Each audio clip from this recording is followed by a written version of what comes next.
Oh, what's up, everybody? Well, let's see, it's not there yet. Well, no, it is. Cool. Okay, let's see. I am using a computer, which I never do. So we're going to see if this makes mistakes. Okay, I'm live now. See, sorry. Hey, what's up, everybody? I was talking because I'm using a computer. I finally got a computer for the first time in a long time. This is my first stream on it. All the other ones have been done from my phone. So I'm using an actual webcam. I'm using a real interface and things I can see.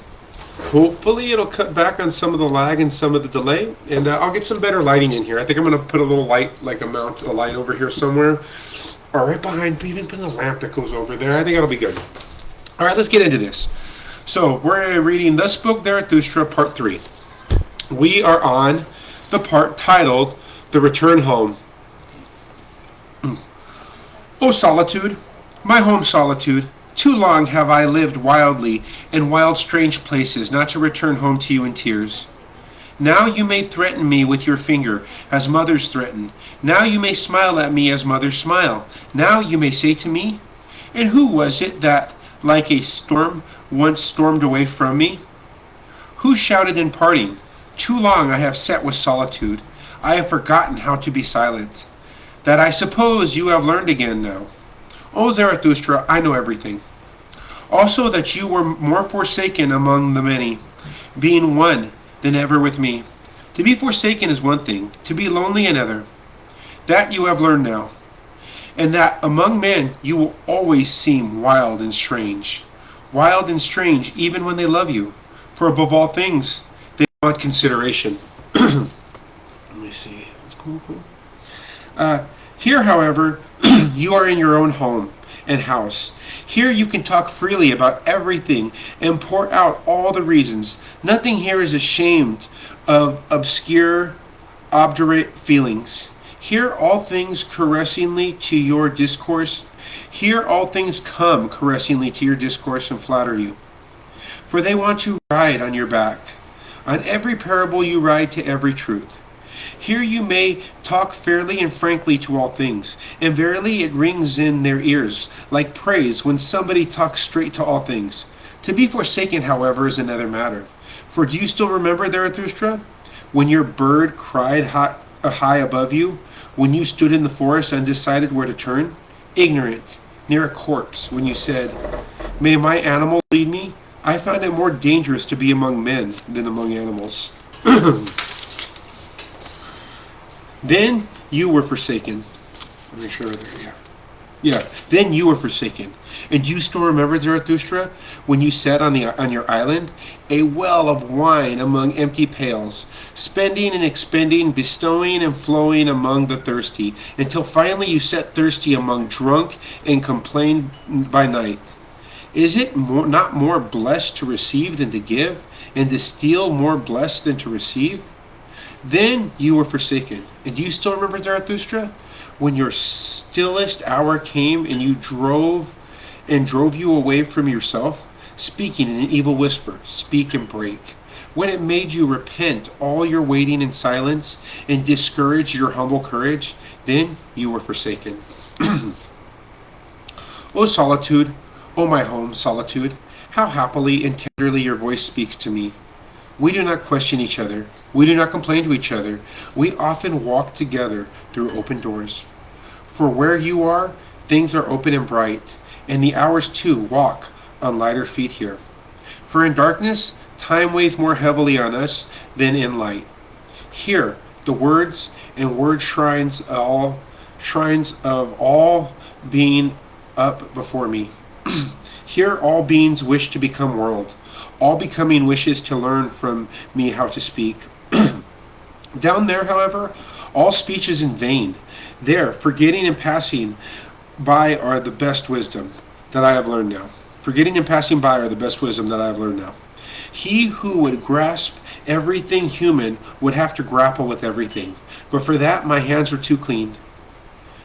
I do not even want to inhale their breath. Alas, and I live so long among their noses and vile breath. Oh, happy silence around me. Oh, clean smells around me. Oh, how this silence draws deep breaths of clean air. Oh, how it listens, this happy silence.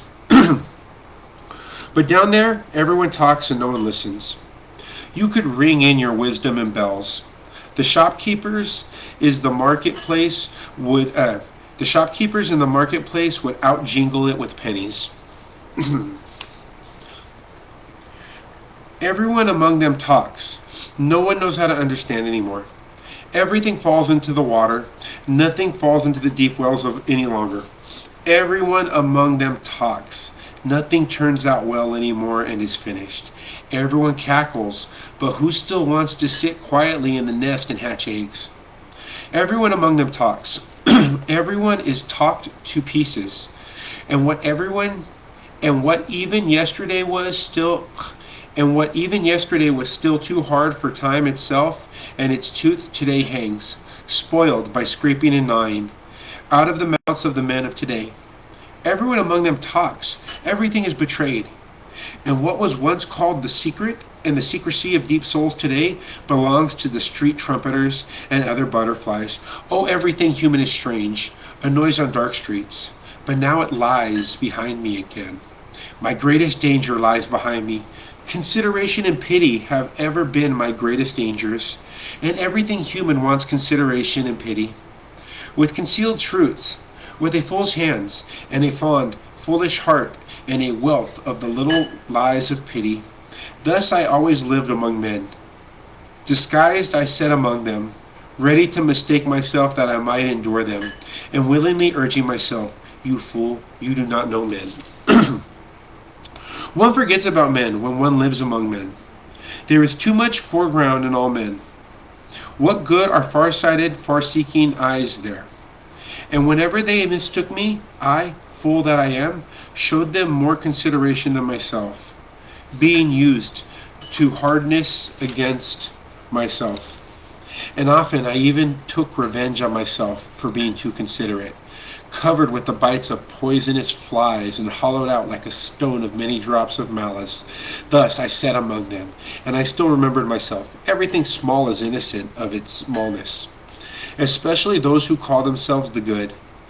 Oh, I love when he goes into these old tirades. Especially those who call themselves the good. I found to be the most poisonous flies.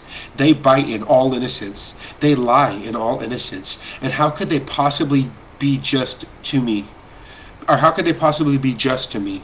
Pity teaches all who live among the good to lie. Pity surrounds all free souls in musty air, for the stupidity of the good is unfathomable. That's too good. I don't know how to see if I got viewers and things like that. It says video, it says audio, action, insights, comments, shares, all that noise. I'm going to keep going with this. It's a little different. I'm used to reading the phone, but this is nice. I like how this shit's going. I'm going to read this whole paragraph again. Naivety and the quote-unquote good guy. It's not some like edgelord thing of being like, the evil guy is always smarter because he knows. No, there's usually just a sense of ignorance. That's naivety in particular that I already mentioned. That goes with the people who wear the mantle of good and who think they're good people. People who make statements of, you know, right is right and wrong is wrong and shit like that have never fucking really sat down, and I'll tell you this, people make statements like that, they have no fucking idea what's wrong or right, no fucking idea. They need an ethics class before they make that statement. But let me see, that's why, let's go back. So everything small is innocent of its smallness, especially those who call themselves the good. I found to be the most poisonous flies. They bite in all innocence. They lie in all innocence. How could they possibly be just to me? Pity teaches all who live among the good to lie. Pity surrounds all free souls with musty air, for the stupidity of the good is unfathomable. To conceal myself in my wealth that I learned down there, for I have found everyone poor in spirit. The lie of my pity was this, that I knew I could see and smell in everyone what was spirit enough for him and what was too much spirit for him. Their stiff sages, I called them sageists, not stiff. Thus I learned to swallow words. Their gravediggers, I called them researchers and testers. Thus I learned to change the words. The gravediggers dig themselves sick under old rubbish, lie noxious odors, or under old rubbish lies noxious odors. One should not stir up the morass. One should live on mountains. With happy nostrils I again breathe mountain freedom. At last my nose is delivered from the smell of everything human. Tickled by the sharp air, as by sparkling wines, my soul sneezes and jubilates itself. Gestalt. Thus spoke Zarathustra. Yeah, he doesn't like being around people. Let me see, how big is this next section? On three evils. Oh, it's a bigger section. I'm going to save it for tomorrow. I'm liking how this computer's going. I'm going to see if I can put this up on YouTube. I hope I don't lose this video because I don't want to read this again, but it's good. Thank you guys for listening. Thank you for joining me. Normally I see who's popping in and all that, and I'm able to give a little bit of feedback. But like I said, new computer. Peace and much love, suckers.